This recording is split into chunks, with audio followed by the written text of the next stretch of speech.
ಯಾವ ಬಂಜೆ ಹೆಣ್ಮಗಳು ಆ ಬಾವಿಯೊಳಗೆ ಇಳಿಯುತ್ತಾಳೋ ಅವಳು ಗರ್ಭಿಣಿಯಾಗುತ್ತಿದ್ದಳು. ಇದರ ಹಿಂದಿನ ರಹಸ್ಯ ತಿಳಿದರೆ ನೀವೂ ಕೂಡ ಆಶ್ಚರ್ಯಚಕಿತರಾಗುತ್ತೀರಿ. ನೋಡಿ ಅತ್ತೆಯವರೇ, ನನ್ನ ಕೈಯಿಂದ ಈ ಕೆಲಸ ಸಾಧ್ಯವಿಲ್ಲ. ನನಗೆ ನೀರಿನ ಪಕ್ಕ ಹೋಗಲು ತುಂಬ ಭಯವಾಗುತ್ತದೆ. ಕೇವಲ ಮಗುವಿನ ಆಸೆಗಾಗಿ ಬಾವಿಯೊಳಗೆ ಯಾರು ತಾನೇ ಇಳಿಯುತ್ತಾರೆ? ದೇವರಿಗೆ ಸಂತಾನ ಭಾಗ್ಯ ನೀಡಬೇಕು ಎಂದಿದ್ದರೆ ಅವನು ಹಾಗೆಯೇ ನೀಡುತ್ತಾನೆ. ದೇವರು ನನ್ನ ಮೇಲೆ ಕೃಪೆ ತೋರುತ್ತಾನೆ ಎಂಬ ನಂಬಿಕೆ ನನಗಿದೆ. ಹಾಗಾಗಿ ನನಗೆ ಇಂತಹ ಸಾಹಸಗಳ ಅಗತ್ಯವಿಲ್ಲ ಎಂದು ನನ್ನ ಅತ್ತಿಗೆ ತನ್ನ ನಿರ್ಧಾರವನ್ನು ಕಡಾಕಡಿಯಾಗಿ ತಿಳಿಸಿದರು. ನನ್ನ ತಾಯಿ ಹೇಳಿದ ಮಾತನ್ನು ಕೇಳಿದ ತಕ್ಷಣ ಅತ್ತಿಗೆ ಈ ಕೆಲಸಕ್ಕೆ ನಿರಾಕರಿಸಿದ್ದರು. ಅವರ ಮುಖದಲ್ಲಿ ಆಳವಾದ ಭಯ ಎದ್ದು ಕಾಡುತ್ತಿತ್ತು. ಇದನ್ನು ಕೇಳಿ ನನ್ನ ತಾಯಿಯ ಹಣೆಯ ಮೇಲೆ ಕೋಪದ ಗೆರೆಗಳು ಮೂಡಿದವು. ತಾಯಿ ಅಸಮಾಧಾನದಿಂದ, ಅಲ್ಲಮ್ಮ, ಬಾವಿಗೆ ಇಳಿದರೆ ಏನಾಗುತ್ತದೆ? ಸತ್ತು ಹೋಗುತ್ತೀಯಾ ಏನು? ನಮ್ಮ ಪಕ್ಕದ ಮನೆಯ ಸೀಮಾಳ ಸೊಸೆಗೆ ಕಳೆದ 5 ವರ್ಷಗಳಿಂದ ಮಕ್ಕಳಿರಲಿಲ್ಲ ಎಂಬುದು ನಿನ್ನ ಕಣ್ಮುಂದೆಯೇ ಇದೆಯಲ್ಲವೇ? ಯಾವಾಗ ಅವಳು ಆ ಬಾವಿಯೊಳಗೆ ಇಳಿದು ಬಂದಳೋ ದೇವರು ಅವಳಿಗೆ 3 ಗಂಡು ಮಕ್ಕಳನ್ನು ಕರುಣಿಸಿದ. ಇದನ್ನು ನೋಡಿದ ಮೇಲೂ ನಿನಗೆ ನಂಬಿಕೆಯಿಲ್ಲವೇ ಎಂದರು. ಆದರೆ ಅತ್ತಿಗೆ ಈಗಲೂ ಬೇಡವೆಂಬಂತೆ ತಲೆಯಲ್ಲಾಡಿಸಿದರು. ಅವರು ಮೃದುಧ್ವನಿಯಲ್ಲಿ, ಅತ್ತೆಯವರೇ, ಇದರಲ್ಲಿ ಬಾವಿಯ ಪವಾಡವೇನೂ ಇಲ್ಲ. ಆ ಹುಡುಗಿಯ ಹಣೆಬರಹದಲ್ಲಿ ಸಂತಾನ ಭಾಗ್ಯ ಬರೆದಿತ್ತು. ಅದಕ್ಕೇ ದೇವರು ಅವಳಿಗೆ ಮಕ್ಕಳನ್ನು ಕೊಟ್ಟಿದ್ದಾನೆ ಎಂದರು. ಅತ್ತಿಗೆಯ ಈ ತರ್ಕಬದ್ಧವಾದ ಮಾತನ್ನು ಕೇಳಿ ತಾಯಿಯ ಕೋಪ ನೆತ್ತಿಗೇರಿತು. ನೀವೆಲ್ಲ ನಗರದಿಂದ ಮದುವೆಯಾಗಿ ಬಂದವರು, ನಾವೆಲ್ಲ ಹಳ್ಳಿಯವರು. ನಿಮಗೆ ದಡ್ಡರಾಗಿ ಕಾಣುತ್ತೇವೆ ಅಲ್ಲವೇ? ಇವೆಲ್ಲ ದೇವರ ಆಶೀರ್ವಾದದ ಮೇಲೆ ನಡೆಯುವ ವಿಷಯಗಳು. ನಿನ್ನಂತಹ ನಾಸ್ತಿಕರಿಗೆ ಇದು ಅರ್ಥವಾಗುವುದಿಲ್ಲ ಎಂದು ಕಿರಿಚಿದರು. ತಾಯಿ ಅಷ್ಟಕ್ಕೆ ನಿಲ್ಲದೆ ತನ್ನ ಮನಸ್ಸಿನಲ್ಲಿದ್ದ ಹಳೆಯ ಬೇಸರವನ್ನು ಹೊರಹಾಕಿದರು. ನೋಡು ಭೂಮಿ, ನನಗೆ ನನ್ನ ಮಗನಿಗೆ ಪೇಟೆಯ ಹುಡುಗಿಯನ್ನು ತರುವ ಇಷ್ಟವೇ ಇರಲಿಲ್ಲ. ನಮ್ಮ ಹಳ್ಳಿಯ ಮುಗ್ಧ ಹುಡುಗಿಯನ್ನೇ ಸೊಸೆಯಾಗಿ ತರಬೇಕು ಅಂದುಕೊಂಡಿದ್ದೆ. ಆದರೆ ನನ್ನ ಗೆಳತಿ, ನಿನ್ನ ತಾಯಿ ನನ್ನ ಮುಂದೆ ಕೈಮುಗಿದು ಬೇಡಿಕೊಂಡಾಗ ಅನಿವಾರ್ಯವಾಗಿ ನಾನು ನಿನ್ನನ್ನು ಮದುವೆ ಮಾಡಿಕೊಳ್ಳಬೇಕಾಯಿತು. ನೀನು ನನ್ನ ಗೆಳತಿಯ ಮಗಳು ಎಂಬ ಕಾರಣಕ್ಕೆ ಸುಮ್ಮನಿರುತ್ತೇನೆ ಎಂದು ಅಂದುಕೊಳ್ಳಬೇಡ. ಮದುವೆಯಾಗಿ 2 ವರ್ಷಗಳಾದವು. ಇನ್ನೂ ನನಗೆ ಮೊಮ್ಮಗನನ್ನು ಕೊಟ್ಟಿಲ್ಲ. ಇನ್ನು 2 ತಿಂಗಳು ನಿನಗೆ ಕಾಲಾವಕಾಶ.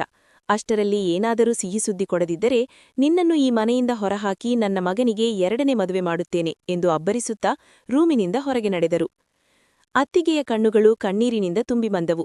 ಅತ್ತಿಗೆ ಬಹಳ ಮುಗ್ಧ ಮತ್ತು ಸಂಸ್ಕಾರವಂತ ಹುಡುಗಿ. ಆದರೆ ತಾಯಿ ಬೆಳಿಗ್ಗೆಯಿಂದ ಸಂಜೆಯವರೆಗೆ ಅವರನ್ನು ಹೀಯಾಳಿಸುತ್ತಲೇ ಇರುತ್ತಿದ್ದರು. ಸಂಜೆ ಅಣ್ಣ ವಿಷ್ಣು ಕೆಲಸ ಮುಗಿಸಿ ಮನೆಗೆ ಬಂದಾಗ ತಾಯಿ ಅವರಿಗೆ ಬೆದರಿಕೆ ಹಾಕುವಂತೆ ಹೇಳಿದರು. ವಿಷ್ಣು, ನಿನ್ನ ಹೆಂಡತಿಗೆ ಕೇವಲ 2 ತಿಂಗಳು ಸಮಯ ನೀಡುತ್ತಿದ್ದೇನೆ. ಒಂದು ವೇಳೆ ಅವಳು ತಾಯಿಯಾಗದಿದ್ದರೆ ನಿನಗೆ 2ನೇ ಮದುವೆ ಮಾಡಿಯೇ ಸಿದ್ಧ ಎಂದರು. ಅಣ್ಣ ಗಾಬರಿಯಾಗಿ, ಅಮ್ಮ, ಇದೇನು ಮಾತಾಡುತ್ತಿದ್ದೀಯಾ? ಭೂಮಿಯಲ್ಲಿ ಯಾವ ಕೊರತೆಯೂ ಇಲ್ಲ. ಅವಳು ಸುಂದರಿ, ವಿದ್ಯಾವಂತೆ ಮತ್ತು ಮನೆಯನ್ನು ಅಚ್ಚುಕಟ್ಟಾಗಿ ನೋಡಿಕೊಳ್ಳುತ್ತಿದ್ದಾಳೆ. ಮಗು ಎಂಬುದು ದೇವರ ದಯೆ. ಅದಕ್ಕಾಗಿ 2ನೇ ಮದುವೆ ಎಂಬ ಮಾತು ಎಲ್ಲಿಂದ ಬಂತು ಎಂದು ಕೇಳಿದರು. ಆದರೆ ತಾಯಿ ಹಠಬಿಡಲಿಲ್ಲ. ನನಗೆ ನನ್ನ ಆಸ್ತಿಯನ್ನು ನೋಡಿಕೊಳ್ಳಲು ವಾರಸುದಾರ ಬೇಕು. ನೀನು ಒಪ್ಪದಿದ್ದರೆ ನನ್ನ ಮೇಲೆ ಆಣೆ ಎಂದು ಅಣ್ಣನ ಕೈಯನ್ನು ತನ್ನ ತಲೆಯ ಮೇಲಿರಿಸಿಕೊಂಡರು. ಅನಿವಾರ್ಯವಾಗಿ ಅಣ್ಣ, ಸರಿಯಮ್ಮ, 2 ತಿಂಗಳಲ್ಲಿ ಸುದ್ದಿ ತಿಳಿಸದಿದ್ದರೆ ನೀನು ಹೇಳಿದಂತೆ ಮಾಡುತ್ತೇನೆ ಎಂದು ಮಾತುಕೊಟ್ಟರು. ಅಡುಗೆ ಮನೆಯಲ್ಲಿದ್ದ ಭೂಮಿ ಅತ್ತಿಗೆಗೆ ಈ ಮಾತು ಕೇಳಿ ಬರಸಿಡಿಲು ಬಡಿದಂತಾಯಿತು. ಅಣ್ಣ ಇಷ್ಟೊಂದು ಸುಲಭವಾಗಿ 2ನೇ ಮದುವೆಗೆ ಒಪ್ಪಿಕೊಂಡರಲ್ಲ ಎಂದು ಅವರು ಬಿಕ್ಕಿ ಬಿಕ್ಕಿ ಅಳಲಾರಂಭಿಸಿದರು. ನಾನು ಅವರಿಗೆ ಸಮಾಧಾನ ಮಾಡಲು ಪ್ರಯತ್ನಿಸಿದೆ. ಅತ್ತಿಗೆ, ಅಣ್ಣ ಅಮ್ಮನ ಮನಸ್ಸು ನೋಯಿಸಬಾರದು ಎಂದು ಸುಳ್ಳು ಹೇಳಿರಬಹುದು ಅಷ್ಟೇ, ಚಿಂತೆ ಮಾಡಬೇಡಿ ಎಂದೆ. ಅಂದು ರಾತ್ರಿ ಊಟ ಕೂಡ ಮಾಡದೆ ರೂಮಿನಿಂದ ಹೊರಗೆ ಬರಲಿಲ್ಲ. ಮರುದಿನ ಬೆಳಿಗ್ಗೆ ಅಣ್ಣ ಊಟ ಮಾಡದೇ ಕೆಲಸಕ್ಕೆ ಹೋದರು. ಇದನ್ನು ನೋಡಿ ತಾಯಿ ಮತ್ತಷ್ಟು ಕೆರಳಿದರು. ಅಂಗಳದಲ್ಲಿ ಕುಳಿತು ಅತ್ತಿಗೆ ಕೇಳುವಂತೆ ಜೋರಾಗಿ ಕೂಗಾಡಿದರು. ಪೇಟೆಯ ಹುಡುಗಿಯರು ನಮ್ಮ ಹಳ್ಳಿಯ ಹುಡುಗರ ಜೀವನ ಹಾಳು ಮಾಡುತ್ತಾರೆ. ಅವಳ ಅಮ್ಮ ಅಂದು ನನ್ನ ಕಾಲ್ಹಿಡಿದು ಕೇಳಿಕೊಂಡದ್ದಕ್ಕೆ ಈಕೆಯನ್ನು ಸೊಸೆಯಾಗಿ ತಂದೆ. ಈ ಹುಡುಗಿ ಒಳ್ಳೆಯವಳಾಗಿದ್ದರೆ ಗಂಡ ಊಟ ಮಾಡದೆ ಹೊರಗೆ ಹೋಗುತ್ತಿದ್ದನೆ ಎಂದು ಏನೇನೋ ಬೈದರು. ನನಗೆ ಅತ್ತಿಗೆಯ ಪರಿಸ್ಥಿತಿ ಕಂಡು ತುಂಬ ದುಃಖವಾಯಿತು. ಅತ್ತಿಗೆಯ ಮದುವೆಯ ಹಿಂದೆ ಒಂದು ಕಥೆ ಇತ್ತು.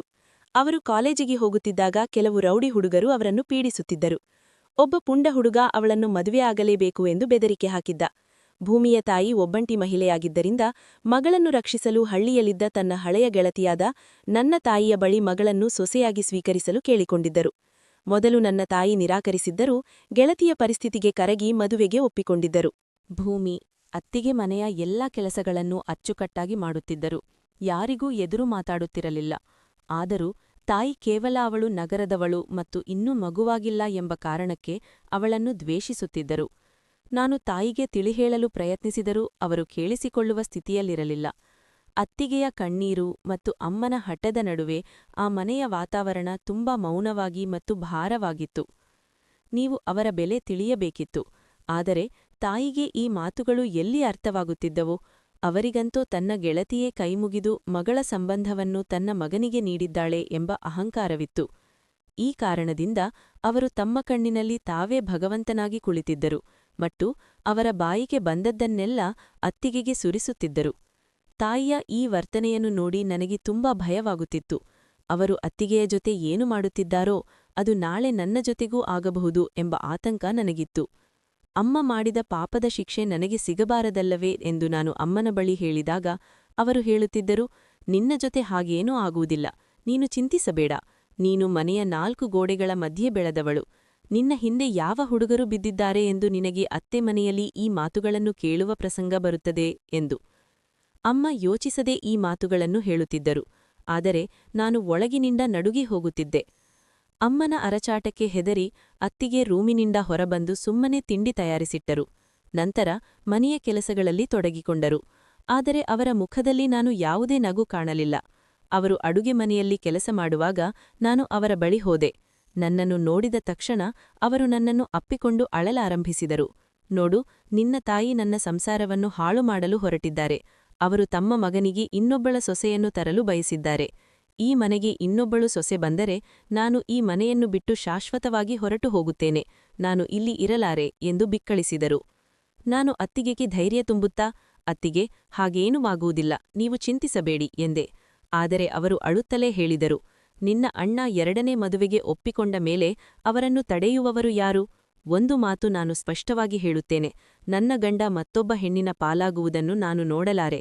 ಯಾವ ಕಾಲಕ್ಕೂ ನಾನು ಸವತಿಯ ಜೊತೆ ಇರಲಾರೆ ಎಂದರು. ನಾನು ಸ್ವಲ್ಪ ನಕ್ಕು ಅವರಿಗೆ ಒಂದು ಸಲಹೆ ನೀಡಿದೆ. ಅತ್ತಿಗೆ, ಇಷ್ಟು ಗಂಭೀರವಾಗುವ ಅಗತ್ಯವಿಲ್ಲ, ಎಲ್ಲವೂ ಸರಿಯಾಗುತ್ತದೆ. ಇಂದು ಅಣ್ಣ ನಿಮ್ಮನ್ನು ಸಮಾಧಾನಪಡಿಸಲು ಬಂದಾಗ ಅವರ ಜೊತೆ ಜಗಳ ಮಾಡಬೇಡಿ. ಬದಲಾಗಿ ನಿಮ್ಮನ್ನು ಪೇಟೆಗೆ ಕರೆದುಕೊಂಡು ಹೋಗಿ ಒಬ್ಬ ದೊಡ್ಡ ವೈದ್ಯರಿಂದ ತಪಾಸಣೆ ಮಾಡಿಸುವಂತೆ ಕೇಳಿ. ದೇವರ ದಯೆಯಿಂದ ನಿಮಗೂ ಮಗುವಾಗುತ್ತದೆ. ನನ್ನ ಈ ಸಲಹೆ ಅತ್ತಿಗೆಗೆ ತುಂಬಾ ಇಷ್ಟವಾಯಿತು. ಅವರು ತಕ್ಷಣ ಮುಗುಳ್ನಕ್ಕೂ ನನ್ನನ್ನು ಅಪ್ಪಿಕೊಂಡರು. 3 ದಿನಗಳ ನಂತರ ಅಣ್ಣ ಅತ್ತಿಗೆಯನ್ನು ಪೇಟೆಗೆ ಕರೆದುಕೊಂಡು ಹೋದರು. ಅಮ್ಮ ಅವರನ್ನು ತಡೆಯಲು ಪ್ರಯತ್ನಿಸಿದರೂ ಅಣ್ಣ ಕೇಳಲಿಲ್ಲ. 4 ದಿನಗಳ ನಂತರ ಅವರು ಹಿಂದಿರುಗಿದರು. ಅಣ್ಣ ಸಾಧಾರಣವಾಗಿದ್ದರು, ಆದರೆ ಅತ್ತಿಗೆಯ ಮುಖ ಸಪ್ಪಗಾಗಿತ್ತು. ನಾನು ಅತ್ತಿಗೆಯ ಬಳಿ ಹೋಗಿ, ಅತ್ತಿಗೆ, ತಾಯಿ ಮನೆಯನ್ನು ಬಿಟ್ಟು ಬಂದಿದ್ದಕ್ಕೆ ನಿಮಗೆ ಬೇಸರವಾಗಿರಬಹುದು. ನಾನು ನಿಮ್ಮನ್ನು ಖುಷಿಯಾಗಿಡಲು ಪ್ರಯತ್ನಿಸುತ್ತೇನೆ ಎಂದೆ. ಆಗ ಅತ್ತಿಗೆ ಕಣ್ಣೀರು ಹಾಕುತ್ತಾ ಹೇಳಿದರು, ಅಲ್ಲಮ್ಮ, ವಿಷಯ ಅದಲ್ಲ. ಡಾಕ್ಟರ್ ಹೇಳಿದ್ದಾರೆ ನಾನು ಬಂಜೆ ಎಂದು. ನನಗೆ ಯಾವತ್ತೂ ಮಗುವಾಗುವುದಿಲ್ಲವಂತೆ. ಈ ಮಾತು ಕೇಳಿ ನಾನು ದಂಗಾದೆ. ಅತ್ತಿಗೆ ಅಳುತ್ತಾ ಹೇಳಿದರು, ನನಗೆ ನಂಬಿಕೆಯಿತ್ತು, ನನ್ನ ಮನೆಯಲ್ಲೂ ಮಕ್ಕಳ ಕಿಲಕಿಲ ಸದ್ದು ಕೇಳುತ್ತದೆ ಎಂದು. ಆದರೆ ಈಗ ಎಲ್ಲವೂ ಮುಗಿಯಿತು. ಅಣ್ಣ ಮಾತ್ರ ನನ್ನ ಜೊತೆ ಇರುತ್ತೇನೆ ಎಂದು ಮಾತು ಕೊಟ್ಟಿದ್ದಾರೆ. ಆದರೆ ಅಮ್ಮನ ಆಣೆ ಮಾಡಿದ್ದಾರಲ್ಲವೇ, ಅವರು 2ನೇ ಮದುವೆ ಮಾಡಿಕೊಳ್ಳುವುದು ಖಚಿತ. ಆಗ ನಾನು ಅತ್ತಿಗೆಗೆ ಹೇಳಿದೆ, ಅತ್ತಿಗೆ, ಈಗ ಅಮ್ಮನ ಮಾತನ್ನು ಒಪ್ಪಿ ಆ ಬಾವಿಗೆ ಹೋಗಲು ಒಪ್ಪಿಕೊಳ್ಳಿ. ಇದರಿಂದ ಅಮ್ಮ 2-3 ತಿಂಗಳು ಸುಮ್ಮನಿರುತ್ತಾರೆ. ಅಷ್ಟರಲ್ಲಿ ನಾವು ಅಣ್ಣನಿಗೆ ಮನವೊಲಿಸಬಹುದು. ನಿಮ್ಮ ಗಂಡನನ್ನು ಕಳೆದುಕೊಳ್ಳುವುದಕ್ಕಿಂತ ಬಾವಿಗೆ ಹೋಗುವುದು ಮೇಲಲ್ಲವೇ? ಅತ್ತಿಗೆ ನನ್ನ ಮಾತಿಗೆ ಒಪ್ಪಿದರು. ಅಮ್ಮ ಬಾವಿಗೆ ಹೋಗುವ ಮಾತು ಎತ್ತಿದಾಗ ಅತ್ತಿಗೆ ಸರಿ ಎಂದರು. ಇದನ್ನು ಕೇಳಿ ಅಮ್ಮ ಖುಷಿಯಿಂದ ಅತ್ತಿಗೆಯ ಹಣೆಗೆ ಮುತ್ತಿಟ್ಟು ಅವರನ್ನು ತಯಾರಾಗಲು ಹೇಳಿದರು. ಅತ್ತಿಗೆ ಬಾವಿಗೆ ಹೋಗಿ ಬಂದರು. 3 ಗಂಟೆಯ ನಂತರ ಹಿಂದಿರುಗಿದಾಗ ಅವರ ಮುಖದಲ್ಲಿ ಒಂದು ವಿಚಿತ್ರ ಮೌನವಿತ್ತು. ಕಾಲ ಉರುಳಿತು. ಒಂದು ದಿನ ಅಡುಗೆ ಮನೆಯಲ್ಲಿ ಕೆಲಸ ಮಾಡುತ್ತಿದ್ದ ಅತ್ತಿಗೆ ತಲೆ ಸುತ್ತಿ ಕೆಳಗೆ ಬಿದ್ದರು. ಅಣ್ಣ ಮನೆಯಲ್ಲೇ ಇದ್ದರು. ತಕ್ಷಣ ಓಡಿಬಂದು ಅವರನ್ನು ಎತ್ತಿ ಮಲಗಿಸಿದರು. ಅಮ್ಮ ಗಾಬರಿಯಿಂದ ದಾಯಿಯನ್ನು ಕರೆತರಲು ಅಣ್ಣನನ್ನು ಕಳುಹಿಸಿದರು. ದಾದಿ ಬಂದು ತಪಾಸಣೆ ಮಾಡಿ ಹೇಳಿದರು, ಮುಬಾರಕ್, ನಿಮ್ಮ ಸೊಸೆ ಗರ್ಭಿಣಿಯಾಗಿದ್ದಾಳೆ. ಈ ಸುದ್ದಿ ಕೇಳಿ ನಾನು, ಅಣ್ಣ ಮತ್ತು ಅತ್ತಿಗೆ 3 ದಿಗ್ಭ್ರಮೆಗೊಂಡೆವು. ಡಾಕ್ಟರ್ ಆಗುವುದಿಲ್ಲ ಎಂದಿದ್ದ ಮೇಲೆ ಇದು ಹೇಗೆ ಸಾಧ್ಯ? ಆದರೆ ಅಮ್ಮನ ಖುಷಿಗೆ ಪಾರವೇ ಇರಲಿಲ್ಲ. ಅವರು ತಮ್ಮ ಸೆರಗಿನಿಂದ 500 ರೂಪಾಯಿ ತೆಗೆದು ಅಣ್ಣನ ಕೈಗಿಟ್ಟು, ಹೋಗು ವಿಷ್ಣು, ಇಡೀ ಊರಿಗೆ ಹಂಚಲು ಸಿಹಿ ತೆಗೆದುಕೊಂಡು ಬಾ. ದೇವರು ನನ್ನ ಪ್ರಾರ್ಥನೆ ಕೇಳಿದ್ದಾನೆ ಎಂದರು. ಆದರೆ ಅಣ್ಣ ತಲೆಯಲ್ಲಾಡಿಸಿ ಹೇಳಿದರು, ಅಮ್ಮ, ನನಗೆ ಈ ಹಳ್ಳಿ ದಾದಿಯರ ಮೇಲೆ ನಂಬಿಕೆಯಿಲ್ಲ. ಭೂಮಿಗೆ ನಂಬಿಕೆಯಿಲ್ಲದಿರುವಾಗ ಸುಮ್ಮನೆ ಊರಿಗೆಲ್ಲ ಸಿಹಿ ಹಂಚಿ ಆಮೇಲೆ ನಮ್ಮನ್ನು ನೋಡಿ ನಗುವಂತೆ ಮಾಡಬೇಡ. ತಾಯಿಗೆ ಕೋಪ ಬಂದು, ವಿಷ್ಣು, ದೇವರು ಇಂತಹ ಶುಭ ಸುದ್ದಿ ಕೊಟ್ಟಾಗ ಹೀಗೆ ಮಾತನಾಡಬೇಡ. ಸುಮ್ಮನೆ ಹೋಗಿ ಸಿಹಿ ತೆಗೆದುಕೊಂಡು ಬಾ ಎಂದು ಗದರಿಸಿದರು. ಅಣ್ಣ ಮತ್ತೆ ಬೇಡವೆಂದು ತಲೆಯಲ್ಲಾಡಿಸಿದರು.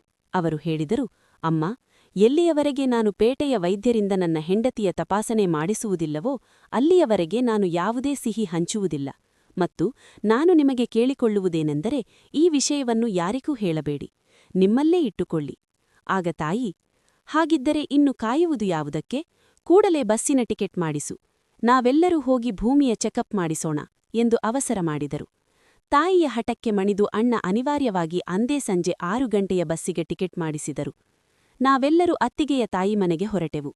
ದಾರಿಯುದ್ದಕ್ಕೂ ಅತ್ತಿಗೆ ತುಂಬ ಚಿಂತಿತರಾಗಿದ್ದರು. ಆದರೆ ಅಮ್ಮ ಮಾತ್ರ ಮೊಮ್ಮಗನ ಬರುವಿಕೆಯ ಖುಷಿಯಲ್ಲಿದ್ದರು. ಮಾರನೇ ದಿನ ಬೆಳಿಗ್ಗೆ 10 ಗಂಟೆಗೆ ಅಮ್ಮ ಹಠ ಮಾಡಿ ಅತ್ತಿಗೆಯನ್ನು ಅದೇ ಹಳೆಯ ವೈದ್ಯರ ಬಳಿ ಕರೆದುಕೊಂಡು ಹೋದರು. ನನಗೆ ತುಂಬಾ ಆತಂಕವಿತ್ತು.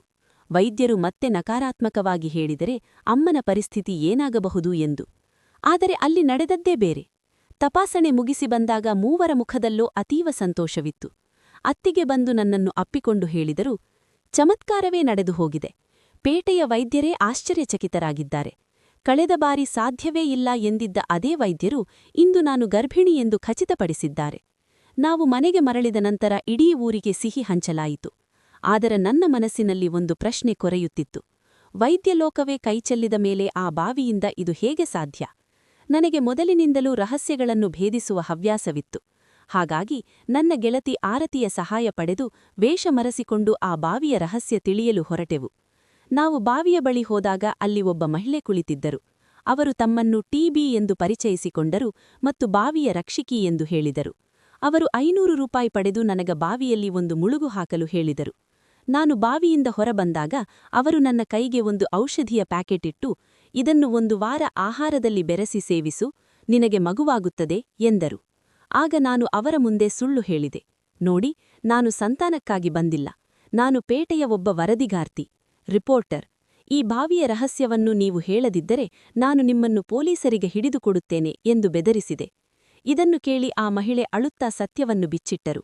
ಅವರು ಪಕ್ಕದ ಹಳ್ಳಿಯವರಾಗಿದ್ದರು. ಅಲ್ಲಿ ಪ್ರವಾಹ ಬಂದು ಅವರ ಇಡೀ ಕುಟುಂಬ ಕೊಚ್ಚಿಹೋಗಿತ್ತು. ಭೂಮಿಯನ್ನು ಊರಿನ ಗೌಡರು ಕಬಳಿಸಿದ್ದರು. ಜೀವನೋಪಾಯಕ್ಕಾಗಿ ಅಲೆದಾಡುತ್ತಾ ಈ ಹಳ್ಳಿಯ ಬಾವಿಯ ಬಳಿ ಬಂದಿದ್ದರು. ಅವರು ಒಬ್ಬ ಪ್ರಖ್ಯಾತ ಹಕೀಮರ ಮೊಮ್ಮಗಳಾಗಿದ್ದರು. ಅವರಿಗೆ ಗಿಡಮೂಲಿಕೆಗಳ ಬಗ್ಗೆ ಅಪಾರ ಜ್ಞಾನವಿತ್ತು. ಮೊದಲು ಜನರು ಅವರ ಔಷಧಿಯನ್ನು ನಂಬಿಲಿಲ್ಲ. ಹಾಗಾಗಿ ಅವರು ಈ ಬಾವಿಯ ಬಗ್ಗೆ ಒಂದು ವದಂತಿಯನ್ನು ಹರಡಿದರು. ಯಾವ ಬಂಜೆ ಸ್ತ್ರೀ ಈ ಬಾವಿಯಲ್ಲಿ ಮುಳುಗುತ್ತಾಳೋ ಅವಳಿಗೆ ಸಂತಾನಭಾಗ್ಯ ಸಿಗುತ್ತದೆ ಎಂದು. ಯಾರಾದರೂ ಮಹಿಳೆಯರು ಬಾವಿಗೆ ಬಂದಾಗ ಅವರು ಬಾವಿಯ ಮುಳುಗಿನ ಜೊತೆಗೆ ತಾವೇ ತಯಾರಿಸಿದ ಶಕ್ತಿಯುತ ಗಿಡಮೂಲಿಕೆಯ ಔಷಧಿಯನ್ನು ನೀಡುತ್ತಿದ್ದರು. ಆ ಔಷಧಿಗಳು ಮಹಿಳೆಯರ ದೇಹದ ದೋಷಗಳನ್ನು ಗುಣಪಡಿಸುತ್ತಿದ್ದವು. ಜನರು ಅದನ್ನು ಬಾವಿಯ ಪವಾಡ ಎಂದು ನಂಬಿದ್ದರು. ಈ ಮಹಿಳೆಯ ಔಷಧಿಯಿಂದ ಎಷ್ಟೋ ಮನೆಗಳಲ್ಲಿ ಮಕ್ಕಳ ಕಿಲಕಿಲ ಸದ್ದು ಕೇಳಿಸಿತ್ತು. ನನ್ನ ಅತ್ತಿಗೆಯ ಸಂಸಾರವೂ ಉಳಿದಿತ್ತು.